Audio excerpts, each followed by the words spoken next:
Hi hello ನಮಸ್ಕಾರ. ನನ್ನ HRK life style YouTube ಚಾನಲ್ನಲ್ಲಿ ಮತ್ತೊಂದು ಹೊಸ ವಿಡಿಯೋಗೆ ನಿಮ್ಮೆಲ್ಲರಿಗೂ ಕೂಡ heartly welcome and welcome back.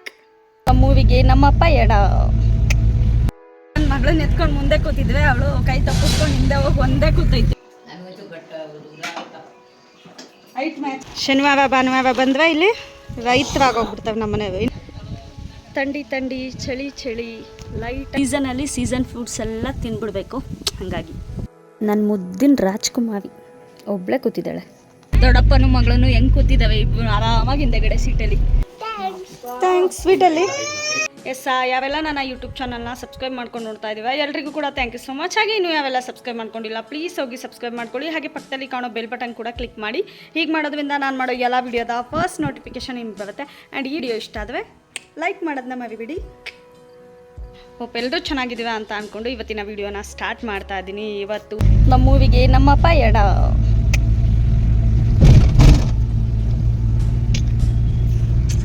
Weight ನಮ್ಮ ಊರು ಹೋಗ್ತಾ ಮನೆಗೆ ಸ್ವಲ್ಪ ವೇಷನ್ ಬೇಕು, ಅದೆಲ್ಲ ತೊಗೊಂಡು ಒಂದೊಳ್ಳೆ ಕಾಫಿ ಕುಡಿದ್ಬಿಟ್ಟು ಹೋಗೋಣ. ನಮ್ಮ ಮನೆಯವ್ರ ಜೊತೆ ಕಾಫಿ ಕುಡಿಯೋದು ಅಂದ್ರೆ ಇಷ್ಟ. ನಿಮಗೆ? ನಾನು ಬಿಟ್ಟು ಕುಡ್ಕೊ ಬಂದ್ರೆ ಒಂದು ಸ್ವಲ್ಪನಾದರೂ ವಾರಕ್ಕೊಂದ್ಸಲಿ ಬರ್ತೀನಿ. ನನ್ನ ಹೆಂಡತಿ ಜೊತೆ ಟೈಮ್ ಸ್ಪೆಂಡ್ ಮಾಡೋಣ, ಒಂದು ಕಾಫಿ ಕುಡಿಯೋಣ ಅನ್ನೋದಿಲ್ವಲ್ರಿ? ಇಷ್ಟೇನಾ ಪ್ರೀತಿ? ಈ ತರ ಒಂದು ಮ್ಯಾಟ್ರೇ ನಮಗೆ ಗೊತ್ತಿಲ್ಲ. ನನ್ನ ಜೊತೆಯ ನೋಡಿ ಫ್ರೆಂಡ್ಸ್, ನಾನು ದೊಡ್ಡ ಕುಡ್ಕಿ ಅನ್ನೋತವ ಹೇಳ್ತವೆ ಎಣ್ಣೆ ಕುಡಿಬೇಕು. ಈ ಕಣ್ಣಲ್ಲಿ ಇನ್ನೀ ಏನೇನು ನೋಡ್ಬೇಕು ನಾನು ದೊಡ್ಡ ಕುಡ್ಕಿನೇನ್ರಿ ನಿಮ್ಮ ಜೊತೆ ಎಣ್ಣೆ ಕುಡಿಯೋಕೆ? ಛೇ ಛೇ ಛೇ ಛೇ. ನನ್ನ ಮಗಳನ್ನ ಎತ್ಕೊಂಡು ಮುಂದೆ ಕೂತಿದ್ವಿ, ಅವಳು ಕೈ ತಪ್ಪಿಸ್ಕೊಂಡು ಹಿಂದೆ ಹೋಗಿ ಒಂದೇ ಕೂತೈತಿ. ಬಾ ಮಗಳೇ ಮುಂದಕ್ಕೆ. ಈ ಒಂದು ಅದ್ಭುತವಾದ ಕ್ಷಣಕ್ಕೆ ಭಾರತವೇ ಸಾಕ್ಷಿಯಾಗಿದೆ. ಅಮ್ಮ ಎಷ್ಟೊತ್ತಾಗಿದ್ರಮ್ಮ? ಏನ್ ಮಾಡೋದು, ಕುಕ್ಕರ್ ಹೋಯ್ತೈತೆ, ಶೆಲ್ಫ್ ಹೈಟ್ ಮ್ಯಾಚ್ ಆಗಲ್ಲ ಅಂತ ಹೇಳ್ಬಿಟ್ಟು ಮಾಡ್ತಾ ಇದ್ದೀನಿ. ಮಟನ್ ಸಾಂಬಾರ್. ಶನಿವಾರ ಭಾನುವಾರ ಬಂದ್ರೆ ಇಲ್ಲಿ ರೈತರಾಗೋಗ್ಬಿಡ್ತವೆ ನಮ್ಮನೆ. ಇನ್ನು ಮಿಕ್ಕಿದ ಟೈಮಲ್ಲಿ ಇವೆ editing manager, strict editing manager. ಹಳ್ಳಿಗೂ ಸಾಯ್ ದಿಲ್ಲಿಗೂ ಸಾಯ್ ಅಲ್ವೇನ್ರಿ?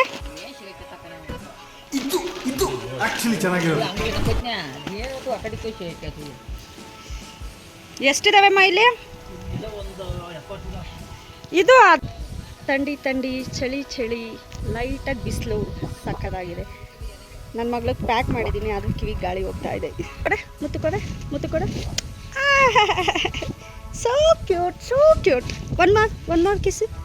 ಓ ಮೈ ಗಾಡ್. ಆ್ಯಂಡ್ ಆಲೂಗೆಡ್ಡೆ ಹಾಕಿದ್ದಾವೆ, ಚೆನ್ನಾಗಿ ಬಂದಿದೆ. ಆ್ಯಂಡ್ ಈ ಕಡೆ ಶುಂಠಿ ಹಾಕಿದ್ದಾವೆ. ಇಲ್ಲಿ ಅಕ್ಕೆ ಎಲ್ಲ ತೊಗೊಂಡೋಗ್ತಾ ಇದ್ದಾವೆ ತೋಟಕ್ಕೆ. ಇವತ್ತು ಸಂಡೇ, ಹಾಗಾಗಿ ನಾವು ನಮ್ಮ ಊರಲ್ಲಿದ್ದೀವಿ. ಏನಪ್ಪ ಅಂತ ಹೇಳಿದ್ರೆ, ಪ್ರತಿ ವೀಕು ಅಂದರೆ ನಮ್ಮ ಮನೆಯವ್ರಿಗೇನು ಮೀಟಿಂಗ್ ಇಲ್ಲ ಅಥವಾ ಬೇರೆ ಕಡೆ ಎಲ್ಲೂ ಹೋಗೋದು ಇಲ್ಲ ಅಂತ ಹೇಳಿದ್ರೆ ಕನ್ಫರ್ಮ್ ಆಗಿ ನಾವು ಸಾಟರ್ಡೆ ಸಂಡೇ ರಜಾ ಇದ್ದರೆ ಫ್ರೈಡೇ ಅಂದರೆ ಶುಕ್ರವಾರ ಎಷ್ಟೊತ್ತಾಗಲಿ 9 ಗಂಟೆ ಆಗಲಿ 10 ಗಂಟೆ ಆಗಲಿ ನಮ್ಮ ಊರಿಗೆ ಬಂದುಬಿಡ್ತೀವಿ. ಅಕಸ್ಮಾತ್ ಸಂಡೇ ಒಂದೇ ದಿನ ರಜಾ ಇತ್ತು ಅಂತ ಹೇಳಿದ್ರೆ ಶನಿವಾರ 9 ಗಂಟೆ ಆಗಲಿ 10 ಗಂಟೆ ಆಗಲಿ ನಮ್ಮ ಮನೆಗೆ ಬಂದುಬಿಡ್ತೀವಿ. ಸೊ ನಮ್ಮ ಊರಿಗೆ ಬರೋದು ಅಂತ ಅಂದರೆ ನಂಗೆ ತುಂಬ ಇಷ್ಟ. ಸಾಟರ್ಡೆ ಸಂಡೇ ಯಾವಾಗ ಬರುತ್ತೆ ಅಂತ ಕಾಯ್ತಾ ಇರ್ತೀನಿ. ಆ್ಯಕ್ಚುಲಿ ನನಗೇನು ಅಂತ ಹೇಳಿದ್ರೆ, ನಮ್ಮ ಊರಿಗೆ ಬಂದು ಹಳ್ಳಿಗೆ ಬಂದು ಸೆಟಲ್ಡ್ ಆಗಬೇಕು ಅಂತ ಆಸೆ. ಬಟ್ ನಮ್ಮ ಮನೆಯವ್ರು ಏನು ಅಂತ ಹೇಳಿದ್ರೆ, ಸಡನ್ನಾಗಿ ಬಂದು ನಾವು ಊರಲ್ಲಿ ಸೆಟ್ಲ್ ಆಗಿಬಿಟ್ರೆ ಕೈಯಲ್ಲೇನು ಅಮೌಂಟ್ ಇಲ್ಲದೆ, ಸಾಲ ಏನು ಕ್ಲಿಯರ್ ಮಾಡ್ಕೊಳ್ದೆ, ಅಂದರೆ ಸ್ವಲ್ಪ ಕಮಿಟ್ಮೆಂಟ್ ಏನು ಕ್ಲಿಯರ್ ಮಾಡ್ಕೊಳ್ದೆ ಹಳ್ಳಿಗೆ ಬಂದು ಸೆಟ್ಲ್ ಆದರೆ ಲೈಫ್ ತುಂಬ ಕಷ್ಟ ಆಗುತ್ತೆ. ಸೊ ಅಟ್ಲೀಸ್ಟ್ ಒಂದು 70% ಆದರೂ ನಾವು ಅಲ್ಲಿ ಕ್ಲಿಯರ್ ಮಾಡಿಕೊಂಡ್ರೆ ಇಲ್ಲಿ ಬಂದು ಅಂದರೆ ಹಳ್ಳಿನಲ್ಲಿ ಜೀವನ ನಡೆಸೋಕ್ಕಂತೂ ಯಾವುದೇ ರೀತಿ ತೊಂದರೆ ಇಲ್ಲ. ಆರಾಮಾಗಿ ದುಡ್ಕೊಂಡು ಆರಾಮಾಗಿ ತಿನ್ಕೊಂಡು ಇರ್ಬೋದು. ಬಟ್ ಏನು ಅಂತ ಹೇಳಿದ್ರೆ, ಏನಾದರೂ ಸ್ವಲ್ಪ ಸಾಲ ಇದೆ, ಕಮಿಟ್ಮೆಂಟ್ಸ್ ಇದೆ, ಅದನ್ನು ತೀರಿಸಬೇಕು ಅಂತ ಹೇಳಿದ್ರೆ ನಾವು ಹಳ್ಳಿಗೆ ಬಂದು ಸೆಟ್ಲ್ ಆದರೆ ಆಗಲ್ಲ. ಹಾಗಾಗಿ ಸ್ವಲ್ಪ ಒಂದು 70% ಕ್ಲಿಯರ್ ಆಗಲಿ, ಆಮೇಲೆ ಊರಿಗೆ ಬಂದು ಸೆಟ್ಲ್ ಆಗೋಣ ಅಂತ ಹೇಳ್ತಾ ಇದ್ದಾವೆ. ನೋಡಬೇಕು ಏನಾಗುತ್ತೆ ಅಂತ. ಬಟ್ ನನಗಂತೂ ನಮ್ಮ ಊರಿಗೆ ಬರೋದು ಅಂದರೆ ಸಿಕ್ಕಾಪಟ್ಟೆ ಇಷ್ಟ. ಆ್ಯಂಡ್ ಮನೆಯಲ್ಲಿ ಯಾರೂ ಇಲ್ಲ, ನಾನು ಒಬ್ಬಳೇ ಇದ್ದೀನಿ. ಬಿಕಾಸ್ ಎಲ್ಲ ತೋಟದ ಹತ್ರ ಹೋಗಿದ್ದಾವೆ. ಇವತ್ತು ನಮ್ಮ ಮನೆಯವರು ಓಗುಣಿ ಅಂತ ಹೇಳ್ತವೆ, ಅಡಿಕೆನ ಆಲ್ರೆಡಿ ಹಾಕಿದ್ರು, ಅದರಲ್ಲಿ ಯಾವುದ್ಯಾವುದು ಬೆಳವಣಿಗೆ ಆಗದೆ ಹಾಗೆ ಖಾಲಿ ಇರುತ್ತೆ, ಅದಕ್ಕೆ ಮತ್ತೆ ಅಡಿಕೆ ಹಾಕ್ತಾ ಇದ್ದಾವೆ. ಆ್ಯಂಡ್ ಮನೆ ಹತ್ರ ಸ್ವಲ್ಪ ಏಲಕ್ಕಿ ಅಡಿಕೆ ಎಲ್ಲ 1 ಇಯರ್ ಬ್ಯಾಕೆ ತಂದು ಇಟ್ಟಿದ್ರು. ಸೊ ಫೈನಲಿ 1 ಇಯರ್ ಕಂಪ್ಲೀಟ್ ಆಗ್ತಾ ಇದೆ. ನಾವು ಅಡಿಕೆ ಎಲ್ಲ ಇದು ಮಾಡಿ ಲಾಸ್ಟು ಈ ಸೀಸನಲ್ಲೇ ನಾವು ಅಡಿಕೆನ ತೊಗೊಬಂದಿದ್ದು ನಮ್ಮ ಮನೆಯವರು. ಈ ಟೈಮಲ್ಲಿ ನಾನು ನಮ್ಮ ಮನೇಲಿದ್ದೆ, ಬಿಕಾಸ್ ಬಾಣಂತನ ಮಾಡಿಸ್ಕೋತಾ ಇದೆ, ಬಂದಿರಲಿಲ್ಲ. ಆ್ಯಂಡ್ ಈಗಲೂ ನನಗೆ ತೋಟದ ಹತ್ರ ಹೋಗೋಕ್ಕೆ ಆಸೆ, ಬಟ್ ನಮ್ಮ ಮನೆಯವೇ ಬೇಡ ಅಂತವೆ. ಪಾಪು ಕರ್ಕೊಂಡು ಅಲ್ಲೆಲ್ಲ ಬರೋದು, ಆ್ಯಂಡ್ ಅವಳು ಹಠ ಮಾಡ್ತಾಳೆ, ಆ್ಯಂಡ್ ವೆದರ್ ಬೇರೆ ಚೆನ್ನಾಗಿಲ್ಲ. ಹಾಗಾಗಿ ನಮ್ಮ ಬಾಬಾ ಮತ್ತು ನಮ್ಮ ಮನೆಯವರು ಇಬ್ಬರು ತೋಟದ ಹತ್ರ ಹೋಗಿದ್ದಾವೆ. ಅಪ್ಪಾಜಿ ದನ ಮೇಯ್ಸಕ್ಕೆ ಹೋಗಿದ್ದಾವೆ, ಆ್ಯಂಡ್ ಅಮ್ಮ ಕೋಳಿ ಫಾರ್ಮ್ ಅಲ್ಲಿ ಕಡೆ ಹೋಗಿದ್ದಾವೆ. ಹಾಗಾಗಿ ನಾನು ನನ್ನ ಮಗಳು ಮನೇಲಿದ್ದೀವಿ. ಆಲ್ಮೋಸ್ಟ್ ಮನೆ ಕೆಲಸ ಎಲ್ಲ ಮುಗಿಸ್ಕೊಂಡು ಅವ್ರಿಗೆ ಅಡುಗೆ ಕೂಡ ಮಾಡಿಟ್ಟಿದ್ದೀನಿ. ನೋಡ್ತಾ ಇರ್ಬೋದು, ಇಲ್ಲಿ ಸಾಂಬಾರಾಗಿದೆ. ಆ್ಯಂಡ್ ಯಾವಾಗ ಬರ್ತವೆ ಅಂತ ಕಾಯ್ತಾ ಇದ್ದೀನಿ. ಬಿಸಿ ಬಿಸಿ ಮುದ್ದೆ ರೆಡಿ ಇದೆ, ಇಲ್ಲಿ ಗ್ರೇವಿ ಇದೆ, ಆ್ಯಂಡ್ ಇಲ್ಲಿ ಬಿರಿಯಾನಿ ಇದೆ. ಇಷ್ಟು ನಮ್ಮನೆ ಸಂಡೇ ಸ್ಪೆಷಲು. ಬೆಳಗ್ಗೆಯಿಂದ ನನ್ನ ಮಗಳನ್ನ ಮಲಗ್ಸೋಕ್ಕೆ ಎಷ್ಟು ಸಾಹಸ ಪಟ್ಟಿದ್ದೀವಿ ಅಂತ ಹೇಳಿದ್ರೆ, ಬೆಳಗ್ಗೆ ಎಷ್ಟು ಒಂದು 7 o'clockಗೆಲ್ಲ ಎದ್ದವು, ಮಲ್ಕೊಳ್ಳೇ ಇಲ್ಲ, ಸಿಕ್ಕಾಬಟ್ಟೆ ಬೇಗ ಎದ್ದವು. ಆ್ಯಂಡ್ ಇಷ್ಟೊತ್ತು ಮಲಗ್ಸೋಕ್ಕೆ ಟ್ರೈ ಮಾಡಿ ಇವಾಗ 3 ಗಂಟೆಲಿ ನನ್ನ ಮಗಳು ಮಲ್ಕೊಂಡ್ಳು. ಸೊ ಆ ಗ್ಯಾಪಲ್ಲಿ ನಾನು ಅಡುಗೆ ತಿಂಡಿ ಎಲ್ಲ ಮಾಡಿಟ್ಟಿದ್ದೀನಿ. ಆ್ಯಂಡ್ ಇದು ಫುಲ್ಲಾಗಿತ್ತು, ಇಲ್ಲಿಂದ ಸ್ವಲ್ಪ ಅಡಿಕೆ ಎಲ್ಲ ತೊಗೊಂಡೋಗಿದ್ದಾವೆ. ಇವನು ನೋಡಿ ಮೂಳೆ ಕಡಿತಾ ಇದ್ದಾನೆ ನಮ್ಮ ಬ್ಲ್ಯಾಕಿ. ನಮ್ಮನೆ ವೆದರ್ ನೋಡ್ತಾ ಇರ್ಬೋದು. ನಮ್ಮ ಮನೆ ಹತ್ರ ಸುತ್ತಮುತ್ತ ನಮ್ಮ ಜಮೀನಲ್ಲಿ ಪ್ರೆಸೆಂಟ್ ಆಲೂಗೆಡ್ಡೆ ಮತ್ತು ಈ ಕಡೆ ಶುಂಠಿ ಹಾಕಿದ್ದೀವಿ. ಮನೆಯಿಂದ ಕೆಳಗಡೆ ಶುಂಠಿ ಆ್ಯಂಡ್ ಮನೆಯಿಂದ ಕೆಳಗಡೆ ಕಡೆಗೆ ಆಲೂಗೆಡ್ಡೆ ಹಾಕಿದ್ದೀವಿ. ನಮ್ಮಮ್ಮ ಜೋಳ ಎಲ್ಲ ಬಿಡಿಸಿಟ್ಟಿದ್ದಾರೆ. ಆ್ಯಂಡ್ ನಮ್ಮನೆ ಅಕ್ಕಪಕ್ಕ ಈಗ ವೆದರ್ ಚೆನ್ನಾಗಿರೋದ್ರಿಂದ ಎಲ್ಲವೂ ಬೆಳೆ ಮಾಡಿದ್ದಾವೆ ಅಲ್ವಾ, ಹಾಗಾಗಿ ಸುತ್ತಲೂ ಸರೌಂಡಿಂಗು ಫುಲ್ಲು ಗ್ರೀನರಿ ಆಗಿ ಕಾಣುತ್ತೆ. ಅದನ್ನು ನೋಡೋದಕ್ಕೆ ಒಂಥರ ಚೆಂದ. ಇವತ್ತು ಸ್ವಲ್ಪ ಪರವಾಗಿಲ್ಲ, ಬಿಸಿಲು ಅಂದರೆ ಲೈಟ್ ಇದೆ, ಬಟ್ ಹೆವಿ ಗಾಳಿ ಬೀಸ್ತಾ ಇದೆ. ನೋಡ್ತಾ ಇರ್ಬೋದು ಹೆಂಗೆ ಕಾಣಿಸ್ತಾ ಇದೆ ಅಂತ. ಗ್ರೀನರಿ ಸಖತ್ತಾಗಿದೆ ಅಲ್ಲ, ಮನಸ್ಸಿಗೆ ನೆಮ್ಮದಿ. ಆ್ಯಂಡ್ ಇನ್ನೊಂದೇನಪ್ಪ ಅಂತ ಹೇಳಿದ್ರೆ, ನಾನು ಎಷ್ಟೇ ವಿಡಿಯೋ ಮಾಡಿಕೊಂಡ್ರು ನಾನು ಹಾಸನಿಗೆ ಬಂದಮೇಲೆ ಪೋಸ್ಟ್ ಮಾಡೋಕ್ಕಾಗೋದು ಆ್ಯಂಡ್ ಎಡಿಟ್ ಮಾಡೋದಕ್ಕೆ ಎಲ್ಲ, ಬಿಕಾಸ್ ಇಲ್ಲಿ ಸ್ವಲ್ಪ ನೆಟ್ವರ್ಕ್ ಇಶ್ಯೂ. ಅಂದರೆ ಜಿಯೋ ಸಿಮ್ ಸಿಗುತ್ತೆ, ನಂದು ಏರ್ಟೆಲ್ಲು. ನಮ್ಮ ಮನೆಯವ್ರು ಹೇಳ್ತಾ ಇರ್ತವೆ ಪೋರ್ಟ್ ಮಾಡಿಸ್ಕೊ ಅಂತ, ಬಟ್ ನಾನಿನ್ನೂ ಸ್ಟಿಲ್ ಮಾಡಿಸ್ಕೊಂಡಿಲ್ಲ. ಏರ್ಟೆಲ್ ಇದೆ, ನನಗೆ ಏರ್ಟೆಲ್ ಕಂಫರ್ಟಬಲ್. ಹಾಗಾಗಿ ಸ್ವಲ್ಪ ಡಿಲೇ ಆಗುತ್ತೆ ನಾನು ಪೋಸ್ಟ್ ಮಾಡೋದು. Sorry for that. ಫುಲ್ ಎಲ್ಲಿ ನೋಡೋದು ಗ್ರೀನರಿ. ಅಲ್ಲಿ ಇಲ್ಲಿ 1-2 ಮನೆ ಕಾಣಿಸುತ್ತೆ. ಪ್ರೀವಿಯಸ್ ಹೇಳಿದ್ದೀನಿ ಮನೆಗಳು ಯಾವುದೂ ಇರಲಿಲ್ಲ. ಈಗ ರೀಸೆಂಟಾಗಿ ಒಂದು 6 monthsಲ್ಲಿ ಮನೆ ಇದು ಮಾಡಿದ್ದಾವೆ ಅಂತ. ಆ್ಯಂಡ್ ಪಾಪು ಮಲಗಿದಾಳಲ್ವ, ಹಾಗಾಗಿ ಸ್ವಲ್ಪ ವಿಡಿಯೋ ಕ್ಲಿಪ್ಪಿಂಗ್ಸ್ ತೊಗೊಂಡೆ. ತೋಟದಿಂದ ಹಲಸಿನಣ್ಣು ತೊಗೊಂಬಂದಿದ್ದಾವೆ. ನಾನು ಹಾಸನಿಗೆ ತೊಗೊಂಡೋಗ್ಬೇಕು. ಸೀಸನಲ್ಲಿ ಸೀಸನ್ ಫ್ರೂಟ್ಸ್ ಎಲ್ಲ ತಿಂದ್ಬಿಡ್ಬೇಕು. ಹಾಗಾಗಿ ಪಾಪು ಮಲಗಿದಾಳಲ್ವ, ಹಾಗಾಗಿ ಪಾಪು ಎದ್ದ ಮೇಲೆ ಅವ್ರನ್ನೂ ಕರ್ಕೊಂಡು ಒಂದು ಸ್ವಲ್ಪ ಕೋಳಿ ಫಾರ್ಮ್ ಕಡೆ ಹೋಗಿ ಕೋಳಿ ಎಲ್ಲ ತೋರಿಸ್ಕೊಂಬರ್ಬೇಕು. ಟೈಮ್ ಬಂದು 5 ಕಾಲಾಗಿದೆ. ಬಟ್ ಇವತ್ತು ಸ್ವಲ್ಪ ಒಲವಾಗಿದೆ ಅಂತ ಹೇಳ್ತೇವಲ್ಲ, ಹಂಗೆ ಸ್ವಲ್ಪ ಲೈಟಾಗಿ ಬಿಸಿಲಿದೆ. ಸೊ ನನ್ನ ಮಗಳನ್ನ ಕರ್ಕೊಂಡು ಕೋಳಿ ಫಾರ್ಮ್ ಹತ್ರ ಬಂದಿದ್ದೀನಿ. ಅವಳಿಗೆ ಸ್ವಲ್ಪ ಕುರಿ ಕೋಳಿ ಎಲ್ಲ ತೋರಿಸೋಣ ಅಂತ ಹೇಳಿಬಿಟ್ಟು. ನಮ್ಮ ಅಪ್ಪಾಜಿ ಯಾವಾಗಲೂ ಅಷ್ಟೇ ಕರ್ಕೊಂಬರ್ತೇವೆ, ಅಂದರೆ ಒಳಗೆ ಕರ್ಕೊಂಡೋಗಲ್ಲ. ಅಂದರೆ ಕೋಳಿ ಏನು ಮತ್ತು ಉಣ್ಣೆ ಅಂತ ಹೇಳ್ತೇವಲ್ಲ, ಅದೆಲ್ಲ ಹತ್ಕೊಂಡ್ರೆ ಅಂತ ಸ್ವಲ್ಪ ಆಚೆಗಡೆ ಇದ್ದು, ಕೋಳಿ ನಿಂಗೆ ಕರಿಬೇಕು, ಕೊಕ್ಕೊ ಅನ್ನುತ್ತೆ, ಮೇಕೆ ಮೆಹೆ ಅನ್ನುತ್ತೆ, ನಾಯಿನ ಕುಕ್ಕು ಅಂತ ಕರಿಬೇಕು ಅಂತೆಲ್ಲ ಹೇಳ್ಕೊಡ್ತಾ ಇರ್ತವೆ. ಸೊ ನನ್ನ ಮಗಳು ಲೈಟಾಗಿ ಕವಿತಾ ಇರ್ತಾಳೆ. ನೋಡೋಣ ಅಮ್ಮ, ನಾಯಿ ನಿಂಗೆ ಕವಿಯೋದವ, ನಾಯಿ ಕೂಗು ಕೈ ನೋಡಿ, ನಾಯಿ ಕೂಗು ಹೆಂಗೆ ನಾಯಿ ಕವಿಯೋದು, ಕುಕ್ಕು ಹಿಂಗೆ ಕೂಕು ಅಂತ ಅನ್ನೋದು ಅಂತ ಕೈಯಲ್ಲಿ ಆ್ಯಕ್ಷನ್ ಮಾಡಿ ತೋರಿಸ್ತಾ ಇದ್ದಾಳೆ. ನೋಡಿ ಅಲ್ಲಿ ನಮ್ಮಮ್ಮ ಕುರಿಗೆ ಕೋಳಿಗೆಲ್ಲ ಮೇವು ಹಾಕಕ್ಕೆ ಬಂದಿದ್ದಾವೆ. ಎಲ್ಲನೂ ತೊಗೊಂಡು ಬೀಟಲ್ಲೂ ಗಾಯ ಮಾಡ್ಕೊಬಿಟ್ಟವನೆ ಪಾಪ. ಗಿರಿರಾಜ ಕೋಳಿಗಳು.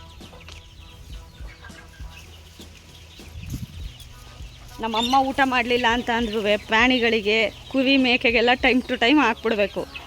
ಅವು ಹೆಲ್ತ್ ಬಗ್ಗೆ ಕೇರ್ ತಗೊಳ್ಳಿಲ್ಲ ಅಂದರೂ ಕುರಿ ಕೋಳಿ ಬಗ್ಗೆ ಕೇರ್ ತಗೋತವೆ.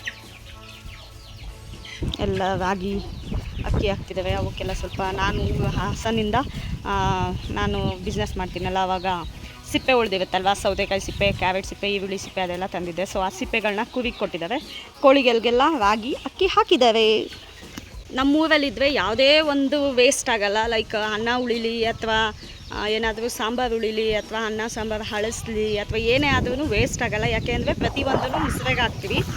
ಮೊದಲು ನಾನು ಸ್ವಲ್ಪ ಮುಸ್ರೆಗೆ ಹಾಕ್ತಾ ಇದ್ದಿದ್ದು ಕಮ್ಮಿ, ಬಟ್ ನಮ್ಮಮ್ಮ ಹೇಳಿ ಹೇಳಿ ಅಯ್ಯೋ ಚೆಲ್ಬೇಡ ಅಕ್ಕಿ ನೀರು ತೊಳೆದ್ರೂ ಮುಸ್ರೆಗೆ ಹಾಕು, ಪ್ರಾಣಿಗಳು ತಿಂತವೆ, ದನ ತಿನ್ನುತ್ತೆ ಅಂತ ಹೇಳಿ ಈಗ ಹೆಂಗಾಗಿದೆ ಅಂದರೆ ಹಾಸನಲ್ಲಿ ನಾನು ಸಿಂಪಲಾಗಿ ಒಂದು ಬಿಸ್ನೆಸ್ ಮಾಡ್ತಾ ಇದ್ದೀನಲ್ವ, ಅದರಲ್ಲಿ ಏನಾದರೂ ಸಿಪ್ಪೆ ಎಲ್ಲ ಉಳಿದ್ರೆ ನಿಜವಾಗ್ಲೂ ಎಸೆಯೋಕ್ಕೆ ಬೇಜಾರಾಗುತ್ತೆ. ಹಾಗಾಗಿ ಪ್ರತಿದಿನವೂ ಕೂಡ ಡ್ರೈ ಆಗಿರುತ್ತಲ್ವ, ನೀರೇನು ಹಾಕ್ದಂಗೆ ಕವರ್ ಕಟ್ಟಿ ಇಟ್ಟಿರ್ತೀನಿ. ಒಂದು 5-6 ಕವರ್ ಆಗಿರುತ್ತೆ. ಅದನ್ನು ವೀಕೆಂಡಲ್ಲಿ ಕಂಪಲ್ಸರಿ ಬಂದೇ ಬರ್ತೀವಲ್ಲ, ಆವಾಗ ತೊಗೊಬಂದ್ಬಿಡ್ತೀನಿ. ತೊಗೊಬಂದಾಗ ಈ ಥರ ಮೇಕೆಗಳು ಖುಷಿಯಾಗಿ ತಿಂತವೆ. ಬಿಸಿಲು ನೋಡಿ ಏನು ಸಕ್ಕದಾಗಿ ಬಂದಿದೆ. ಡೈಲಿ ಗಾಳಿ ಇರ್ತಿತ್ತು, ಇವತ್ತು 5 ಗಂಟೆ ಆದಮೇಲೆ ಲೈಟಾಗಿ ಬಿಸಿಲು ಬಂದಿದೆ. ಗಾಳಿಯೋ ಗಾಳಿಯೋ ಓಹ ಪ್ರೇಮ ಗಾಳಿಯೋ. ಒಳಕ್ಕೆ ಹೋಗೋಣ ಸಾಕೋಳಿಕೆ ಹೋಗೋಣ. ಇಲ್ಲೇ ಇರ್ತೀವಾ? ಕೋಕ ನೋಡ್ತೀವಾ? ಇಲ್ಲೇ ಇರ್ತೀವಾ? ಒಳಕ್ಕೆ ಹೋಗೋಣ, ಸಾಕು ಹೋಗೋಣ ಒಳಕ್ಕೆ. ಅಮ್ಮ ಒಳಕ್ಕೆ ಹೋಗೋಣ ಬೇಡ, ಇಲ್ಲೇ ಇರೋಣ. ನೋಡಿ ನನ್ನ ಮಗಳು ಒಳಗೆ ಹೋಗೋದು ಬೇಡ, ಇಲ್ಲೇ ಕೋಳಿ ನೋಡ್ಕೊಂಡು ಇರೋಣ ಅಂತ ಎಲ್ಲ ಕೋಳಿಗೆ ಮೇವು ಹಾಕಿರೋದಕ್ಕೆಲ್ಲ ಒಂದು ಕಡೆ ಬಂದು ತಿಂತಾ ಇದ್ದಾವೆ. ಮಗಳು ನನ್ನ ಆ ಕಡೆ ಸೈಡ್ಗೆ ಹೋಗು ಅಂತ ಹೇಳಿ ತಳ್ಳಿ ಒಬ್ಬಳೇ ಕೂತಿದ್ದಾಳೆ ನೋಡಿ ಹೆಂಗೆ. ನೈಟು 9 ಗಂಟೆ ಆಗಿದೆ. ಇವಾಗ ಹಾಸನ್ಗೆ ಹೋಗ್ತಾ ಇದ್ದೀವಿ. ಬಿಕಾಸ್ ನಮ್ಮ ಭಾವ ಅಂದರೆ ನಮ್ಮ ಮನೆಯವರ ಅಣ್ಣ ಅವ್ರ ಮಗಳು ಬರ್ಡೇ ಇದೆ. ಸೊ ಆ ಬರ್ಡೇ ಸೆಲೆಬ್ರೇಷನ್ಗೆ ಅಂತ ಹೊರಟಿದ್ದೀವಿ. ಬೇಗ ಹೊರಡಬೇಕಿತ್ತು, ಒಂದು 6:37 ಹಂಗೆ. ಬಟ್ ಇಲ್ಲಿ ಉಕ್ಕೆ ಹೊಡಿಯೋದು ಅದು ಇದು ಅಂತ ಕೆಲಸ ಮಾಡ್ತಾಯಿದ್ರು, ಹಾಗಾಗಿ ಲೇಟಾಗಿದೆ. Let's go. ಅಷ್ಟೇ. Yes, we are ready to go for the birthday party. ನೋಡಿ ದೊಡ್ಡಪ್ಪನೂ ಮಗಳೂ ಹೆಂಗೆ ಕೂತಿದ್ದಾವೆ ಇಬ್ಬರು ಆರಾಮಾಗಿ ಹಿಂದೆಗಡೆ ಸೀಟಲ್ಲಿ. ನನ್ನ ಮಗಳಿಗೆ ಬ್ಯಾಕ್ ಸೈಡ್ ಕೂರೋದಂದ್ರೆ ತುಂಬ ಇಷ್ಟ. ಇಷ್ಟ ಇಲ್ವಾ ನಿಮಗೆ? ಬನ್ನಿ ಮತ್ತೆ. ಗೊತ್ತು ನಾವು ಹೋಗ್ತಾ ಇರೋ ಟೈಮ್ ತುಂಬ ಲೇಟ್ ಆಗಿದೆ, ಯಾಕೆಂದರೆ ಸೆಲೆಬ್ರೇಷನ್ ಎಲ್ಲ ಮುಗ್ದಿರುತ್ತೆ. ಬಟ್ ಅನ್ನ ಕರೆದಿದ್ವಲ್ಲ, ಅದಕ್ಕೋಸ್ಕರ ಹೋಗ್ತಾ ಇದ್ದೀವಿ. ಆ್ಯಂಡ್ ಬರ್ತ್ಡೇ ಪಾರ್ಟಿದು ಊಟ ಇರುತ್ತೆ, ಕೇಕ್ ಇರುತ್ತೆ. ಕೇಕ್ ಎಲ್ಲ ತಿಂದ್ಕೊಂಡು ಊಟ ಮಾಡಿಕೊಂಡು ನಮ್ಮ ಬರ್ಡೇಗಳಿಗೆ ವಿಶ್ ಮಾಡಿ ಅಲ್ಲೇ ಸ್ಟೇ ಆಗೋಣ ಅಂತ ಅಂದ್ಕೊಂಡಿದ್ದೀವಿ. ಹಾಗಾಗಿ ಹೋಗ್ತಾ ಇದ್ದೀವಿ ನಮ್ಮೂರಿಂದ ಹಾಸನ ಕಡೆಗೆ ನಮ್ಮ ಪಯಣ.